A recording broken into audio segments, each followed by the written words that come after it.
Good morning, good morning. Welcome back to Morning Motivation with Matthew Daniels, and today I'm going to tell you guys about the Tower of Babel, Eye of the Sahara. That's right, the Tower of Babel, Eye of the Sahara. But what is Matthew Daniels talking about?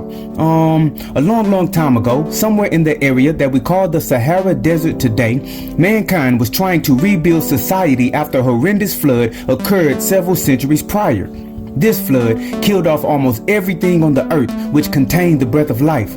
Both men and beast, both flying bird and creeping thing, almost all perished. This flood was sent because the messengers of God had created offspring with mankind, and the children of this union were powerful giants whose desire for wickedness was unending. One day, as the people toiled away in their miserable conditions, a man named Nimrod was out hunting wild game for his family. As he did, he noticed a shining object sticking out of the ground beneath a bush. Intrigued by the sight, Nimrod went over and began digging out the thing he had found.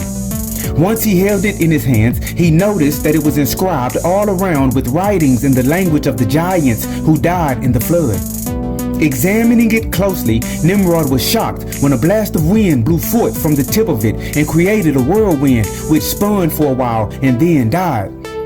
Realizing that he found a powerful weapon from the distant past, he practiced secretly for 2 weeks, learning to control it, and when he mastered the weapon, which could control the wind, he immediately used it to gain power through fear and war.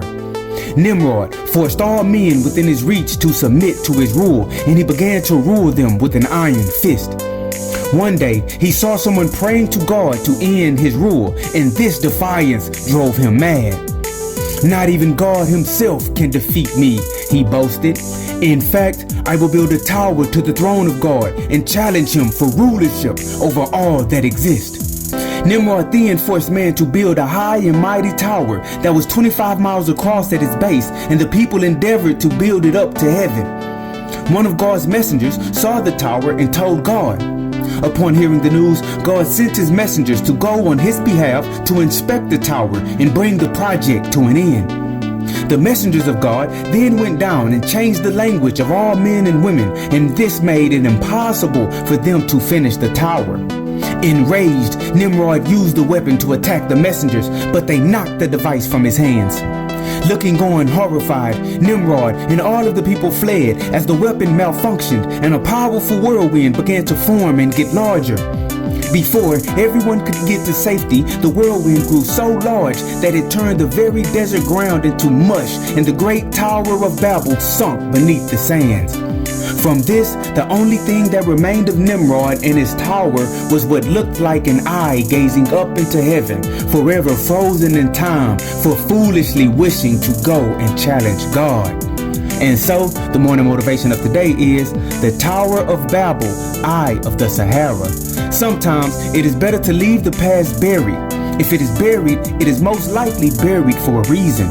We may think in our minds that once we are older, we can more intelligently do evil without repercussion. But this is simply wishful thinking. Evil will always be evil, and good will always be good. The end of wicked acts is destruction, and the end of good acts is reward. So today, go out and do good. And remember, you are awesome, you are amazing, you are wonderful, and you are great. And you are going to change the world. I just hope I'm still alive to see it, family. I'm out. Good morning.